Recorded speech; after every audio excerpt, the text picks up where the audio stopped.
नमस्कार सर्वांना. मी टीचर राजश्री. काल आपण इयत्ता पहिली आणि दुसरीसाठी उपयुक्त असलेला पहिला घटक वर्णमाला हा अभ्यासला होता. त्यावर आधारित सरावासाठी प्रश्न म्हणजेच वर्णमाला प्रश्नपेढी आज आपण घेऊन येत आहोत. सर्व प्रश्न हे मराठी भाषेतील वर्णमाला म्हणजेच 48 वर्ण, त्यामध्ये असलेले 14 स्वर आणि 34 व्यंजने यावरच आधारित असतील. तर चला पाहूया आजचा घटक. नमुना प्रश्न.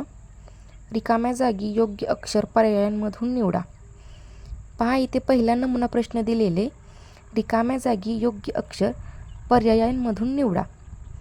त, थ, द, डॅश डॅश. तर तुम्हाला द नंतर येणारे अक्षर कोणते ते पर्यायांमधून इथे निवडायचे आहे. पर्याय वाचूया. ध, व, घ, ट. यातील योग्य अक्षर तुम्हाला इथे निवडून उत्तर फिलअप करायचे आहे. त, थ, द. तर द नंतर येणारे अक्षर असतं ध, म्हणजे बरोबर इथे उत्तर आहे पर्याय क्रमांक 1.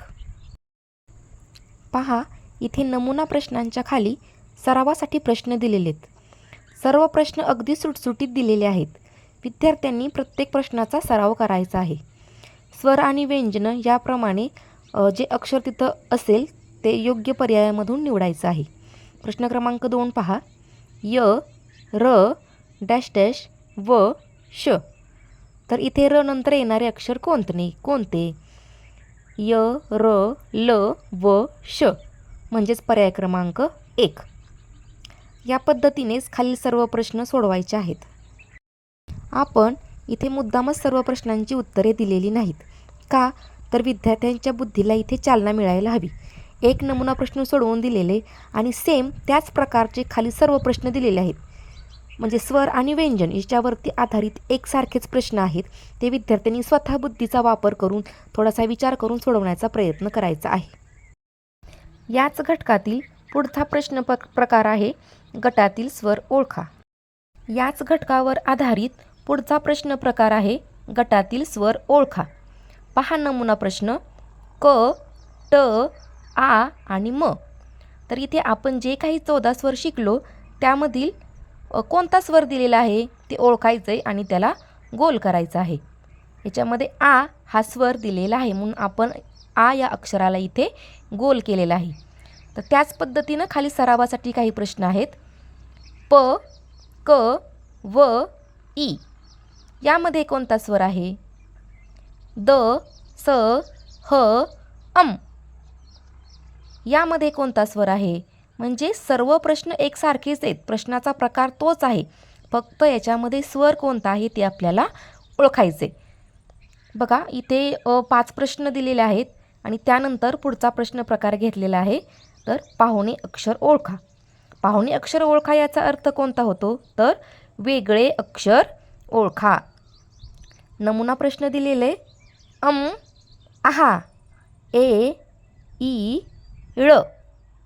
या 5 अक्षरांमधील पाहुणे अक्षर ओळखायचं आहे. म्हणजेच वेगळं अक्षर कोणतं ते विद्यार्थ्यांनी इथं ओळखायचं आहे. त्यासाठी एकच गरजेचं आहे, जे काही आपण स्वर आणि जे काही व्यंजने पाहिली ती विद्यार्थ्यांनी चांगली लक्षात ठेवणे, त्याचा सराव करणे. यामध्ये 4 स्वर आहेत आणि एकच वेगळं व्यंजन दिलेले. पहा बरं कोणतं ते? ळ. तर आपण ळ या अक्षराला इथे गोल केलेलं आहे, म्हणजे हे वेगळं अक्षर आहे. यालाच आपण पाहुणा अक्षर असं म्हणतो. याच पद्धतीनं इथे देखील सरावासाठी काही प्रश्न आहेत. पहा पुढचा प्रश्न काय आहे?